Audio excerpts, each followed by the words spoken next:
Yo! So, day 2, really, really good. Been putting up more pictures and taking snaps, taking videos. Actually, I think the thing YouTube snaps, so that's why I said that. But yeah, it's been good. It was freezing, and there's plenty more to come. I think we're at, well, I don't know. It was a nice 7 this morning when we made our way to Shinozuka train station and got on our train heading up to Koyasan. Well, yeah, not the same train the whole way. And it was cool. They have like heaters or hot air vents underneath the seat, blowing hot air up. It's quite good, really, really good. Mainly because it's usually, in our situation anyway, or my situation, legs are the coldest. So yeah, it's that was really good. And then we got, I can't remember what the station was. I'll hopefully put it in as an annotation or something at one point. But our train stopped and they got us to jump off, and we actually went to the front of the train and the train split in two, which is pretty cool. And then the front X amount carriage, I think it was 4, continued on their way to Koyasan. So I think it's Goku. I can't remember the rest of the name, but it's like Goku Baruku something. I don't know. Anyway, I can add that in as well. Yeah, at that point, yeah, that's the last line. You get off and then you walk a little bit up to the cable car, get on the cable car, and that takes you all the way up to the bus station at Mount Koya or Koyasan, and catch a bus, goes through these winding roads, and icy, completely covered in ice, and taking it very, very slowly, and then you end up in like the Koyasan town, I would imagine you would call it. It's not really, it's quite a large village really, with all the shrines and things like that, and temples around. And yeah, got off, we made our way to the primary, or the biggest shrine there. I think it's like, was it Adaisa? Adoisa?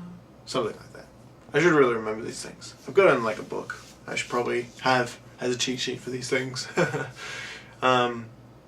But yeah, we were there, we were like walking through the gravesite and everything, and we actually saw like proper snow on the ground and everything. It's like crunch, crunch, crunch, walking through it as we went through just the standard gravesite, which Jonathan said that a lot of powerful and influential families actually bought up areas to be able to put in their employees that died at unfortunate situations and stuff like that.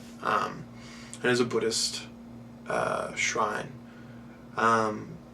basically the birthplace of Buddhism from memory in Japan, so it's very, very important to Buddhists, specifically Japanese Buddhists. And yeah, and then you go up, and we went up to, there's basically a bridge which leads to the primary building, and there's no photography from then on. This is where all of the Buddhist monks do like their big ceremonies and whatnot. And as we were going to cross the bridge, this older Obasan stopped us and basically said, you know, if we wait a couple of minutes, I think she said like 5-6 minutes, some of the monks would come out and they were going to take up something or perform something before heading up to the main shrine. And it turned out that they were actually delivering food to the shrine, because I think they said that the person who founded Buddhism, it said on the sign there that, you know, he lives in the building eternally contemplating Buddhism. Yeah, probably Pretty sure that's something along those lines. And so yeah, I think as part of their ritual for that day, or at that time of the day, they deliver food and set it up and everything for him. And they did a ceremony. Two of the monks were doing a ceremony. It was quite good. We didn't stay for the whole thing though. Without really being able to understand it, it's difficult to, I suppose, comprehend the significance, but it was good. It was enlightening to see another side of religion. And then after that we walked around a little bit, and then we made our way back through the grave sites, through the forest.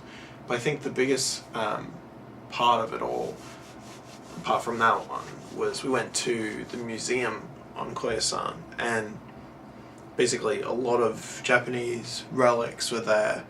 Obviously primarily Buddhism focused, because it's a Buddhist town, and yeah, just like the different Buddha deities and things like that is quite good to see. It's quite intricate, and the woodwork was quite cool. So, but yeah, and we had to like wear slippers, take our shoes off and wear slippers through, and one of the rooms which had a lot of the scrolls and I think they call them mandalas, was actually cool. Like you could breathe and see your breath, so they keep it quite cool to maintain the quality of the parchment and whatnot. So that was pretty sweet. And then we bought some souvenirs. Well, I bought some souvenirs, and we went down the mountain again, which was cool. And then trained back, same from way forward.